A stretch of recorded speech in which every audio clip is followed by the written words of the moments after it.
ఈ రోజు కూడా బైబిల్ను scientist and researchers ancient civilization యొక్క cultural context, geography and history గురించి తెలుసుకోవడానికి ఎంతగానో ఉపయోగిస్తున్నారు. Hello everyone, welcome back to enhancing faith YouTube channel. నా పేరు అవినాష్ న్యూటన్. బైబిల్లోని ప్రజలు, ప్రదేశాలు అలాగే సంఘటనలు కల్పితాలని ఎవ్వరూ చెప్పడానికి లేకుండా బైబిల్లోని విషయాలు నిజమని ఆఖరికి సైంటిఫిక్గా కూడా ప్రూవ్ అయ్యాయి. వాటిల్లో ఒక 7 ఈరోజు వీడియోలో మనం చూడబోతున్నాం. So let's get in to the video. Number 1, దావీదు మహారాజు కేవలం ఒక కల్పిత పాత్ర మాత్రమే. ఇదే మాట కొందరు స్కాలర్స్ అన్నారు. వారిలో ఒకరు ప్రఖ్యాతి చెందిన American scholar Thomas L Thomson.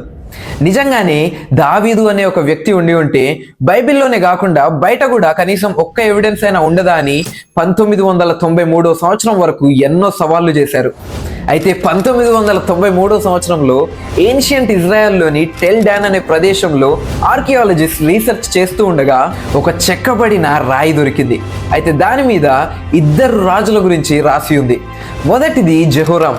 బైబిల్లో అనేక ప్రదేశాల్లో ఆయన గురించి మనం చూడొచ్చు. అలానే 2వ రాజు పేరు రాసలేదు కానీ from the house of David, అంటే దావీదు ఇంటివాడైన అని ఆ రాజు గురించి రాసి ఉంది. ఇంట్రెస్టింగ్ విషయం ఏంటంటే ఆ స్టోన్ 9th సెంచరీ బీసీకి చెందిందిగా శాస్త్రవేత్తలు నిర్ధారించారు. అంటే సుమారు 2900 సంవత్సరాల క్రితంది. దావీదు మహారాజు కథ కల్పితమని పలికిన స్కాలర్స్ అందరికీ ఈ రాయే బలమైన సమాధానంగా మారింది. నెంబర్ 2, ఎర్ర సముద్రము 2 పాయలుగా అవ్వడము, అలానే ఇజ్రాయేలీలు దానిలో నుండి నడుచుకొని వెళ్ళడము అసంభవం, ఇట్ ఈస్ అ మిత్ అని రీసెర్చర్స్ ఎంతో కాలం అనుకున్నారు. వారిలో ఒకరు ప్రఖ్యాతి చెందిన ఈజిప్షియన్ ఆర్కియాలజిస్ట్ జాహీ హవాస్. అయితే రాన్ యాట్ అనే ఆర్కియాలజిస్ట్ రెడ్ సీలోని గల్ఫ్ ఆఫ్ అకాబాలో రీసెర్చ్ చేస్తున్నప్పుడు ఫరో రాజుల కాలం నాటి రథచక్రాలు, అప్పటి ఆర్టిఫాక్ట్స్ అంటే పరికరాలు, అలానే వెపన్స్, అలానే మనుష్యుల ఎముకలు కూడా కనుగొని వాటిని ఫొటోస్ అండ్ వీడియోస్ తీసి డాక్యుమెంట్ చేశారు. ఇది ఎలా సాధ్యపడిందని అప్పట్లో రీసెర్చర్స్కి అర్థం కూడా అవ్వలేదు.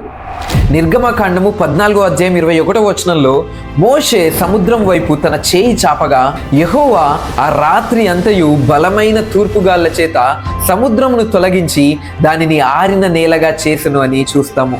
ఆ తర్వాత రీసెర్చర్స్ ఇది సాధ్యపడి ఉంటుందని ఈ కోస్టల్ ఫినామినాన్ని విండ్ షట్ డౌన్గా పిలిచారు. ఒక రాత్రంతా కూడా గంటకు 60 మైళ్ళ వేగంతో గాలులు వీచినట్లయితే సుమారు ఒక 4 నుండి 5 గంటల వరకు కూడా ఆరిన నేలలో మనుషులు ప్రయాణం చేయడానికి సాధ్యపడుతుందని నిర్ధారించారు. నెంబర్ 3, నోవాహు జలప్రలయం జరగడం అసంభవం.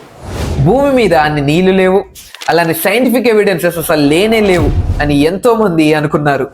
అయితే 1948వ సంవత్సరంలో ఈస్టర్న్ టర్కీలో గొర్రెల కాపర్లు ఒక కొండపై బోట్ షేప్లో ఒక పెద్ద ఆకారాన్ని చూసినట్లు తెలియజేశారు. అప్పుడు ఆ ప్రదేశంలో రీసెర్చ్ స్టార్ట్ అయింది. అయితే 2025 సంవత్సరంలో అమెరికన్ అండ్ టర్కిష్ రీసెర్చర్స్ అక్కడ ఉన్న సాయిల్ కంపోజిషన్ని స్టడీ చేసి అందులో రూమ్స్ అండ్ కారిడార్స్లో ఉండడం గమనించి ఇది న్యాచురల్గా ఫామ్ అవ్వడం అసాధ్యం, ఇది మానవులు నిర్మించిన ఒక కట్టడం అయి ఉండాలని నిర్ధారించారు. అలానే దాని కొలతలు కూడా సరిగ్గా బైబిల్లో ఉన్న విధంగానే ఉండడము ప్రపంచాన్ని ఆశ్చర్యపరిచింది. ఆ ప్రదేశంలో దొరికిన మట్టి పాత్రలు కూడా సుమారు 5000 సంవత్సరాల క్రితం నాటివి, అంటే క్యాల్కలిథిక్ పీరియడ్ నాటివని తెలియజేశారు. అలానే ఇంకా ఎన్నో రీసెర్చెస్లో పర్వతాల పైన కూడా సముద్రపు జీవుల ఫాజిల్స్ అంటే అవశేషాలు ఉండడం చూసి ఒకప్పుడు పర్వతాలన్నిటినీ సముద్రపు నీరు కప్పివేసినట్లుగా ప్రూవ్ చేశారు. ఆఖరికి ప్రపంచంలోనే పెద్దదైన మౌంట్ ఎవరెస్ట్ని కూడా ఒకప్పుడు నీరు ముంచివేసినట్లుగా తెలియజేశారు. ఇది సాధారణమైన విషయం కాదు.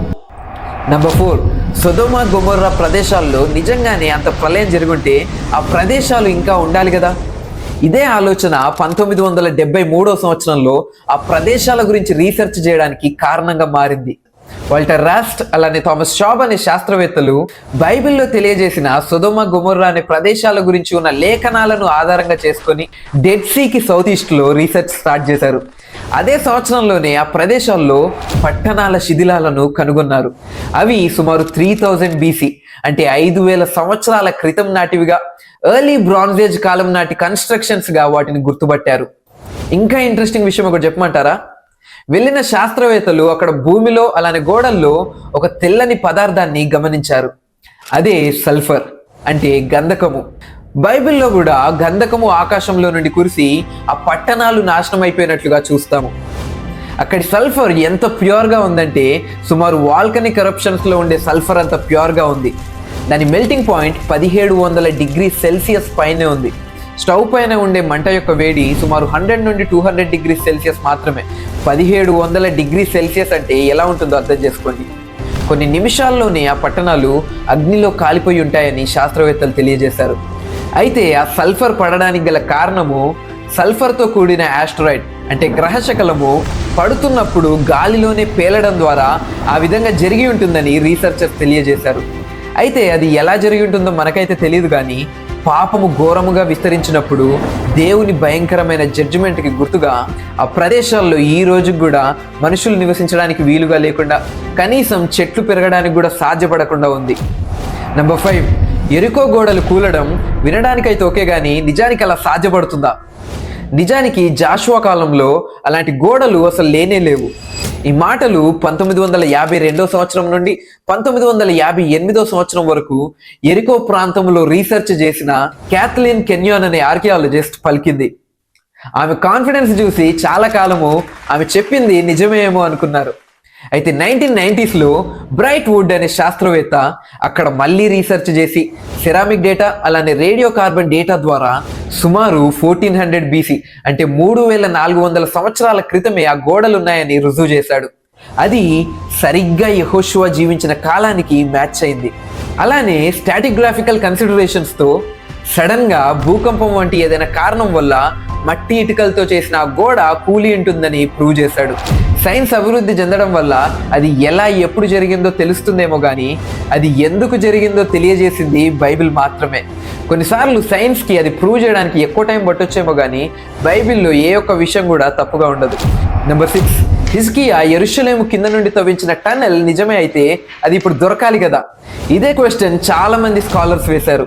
ఈ హిజ్కియా టన్నెల్ ఏంటంటే రాజులు 2వ గ్రంథం 20వ అధ్యాయము, దినవృత్తాంతములు 2వ గ్రంథము 32వ అధ్యాయంలో చూస్తే అజీరియా రాజైన సెనాకెరెబ్ అలానే అతని సైన్యము యెరూషలేమును ముట్టడి వేసి యెరూషలేములోనికి వచ్చేవన్నీ కూడా రాకుండా ఆపేయాలని చూస్తున్నప్పుడు యెరూషలేము రాజైన హిజ్కియా సీక్రెట్గా భూమిలో నుండి ఒక టన్నెల్ తవ్వించి గీహోను వాగు నుండి యెరూషలేములోని షిలోయము కోనేరు వరకు నీరు ప్రవహించేలా చేశాడు. అయితే 1883 సంవత్సరంలో ఎడ్వర్డ్ రాబిన్సన్ అనే అమెరికన్ రీసెర్చర్ దాన్ని కనుగొన్నాడు. ఈ రోజుల్లో ఉన్న ఇంజనీర్స్ కూడా అది చూసి ఇది ఒక ఇంజనీరింగ్ మార్వెల్ అని ప్రకటించారు. ఇంజనీర్స్కే ఆశ్చర్యాన్ని కలిగించేలా దీని నిర్మాణం జరిగింది. ఇది ఈ రోజుల్లో నిర్మించడం కూడా చాలా కష్టంతో కూడిన పని. అయితే ఇది సుమారు 2700 సంవత్సరాల క్రితమే నిర్మించినట్లు ప్రూవ్ అయింది. ఈ రోజు కూడా మనం ఆ ప్రదేశాన్ని యెరూషలేంలో చూడొచ్చు. నెంబర్ 7, అరణ్యంలో మోషే కర్రతో కొట్టినప్పుడు నీరునిచ్చిన రాయి నిజంగా ఉందా? నిర్గమకాండంలో మోషే ఇజ్రాయేలులను ఐగుప్తు నుండి విడిపించి తీసుకొని వెళ్తున్నప్పుడు మాకు తాగడానికి నీళ్లు లేవు, ఈ అరణ్యములో దాహముతో మమ్మల్ని చంపడానికి తీసుకొచ్చావా అని ఇజ్రాయేలు ప్రజలు మోషేతో అన్నప్పుడు మోషే ప్రార్థించగా దేవుడు అతనికి ఒక రాయిని చూపించి దాన్ని కొట్టమంటాడు. అలా చేసినప్పుడు దాని నుండి వారందరికీ సరిపడా నీళ్లు వచ్చినట్లు బైబిల్లో మనం చూస్తాము. అయితే సౌదీ అరేబియాలో సీనాయి కొండ సమీపంలో 2గా విడిపోయి ఉన్న ఒక పెద్ద రాయిని రీసెర్చర్స్ కనుగొన్నారు.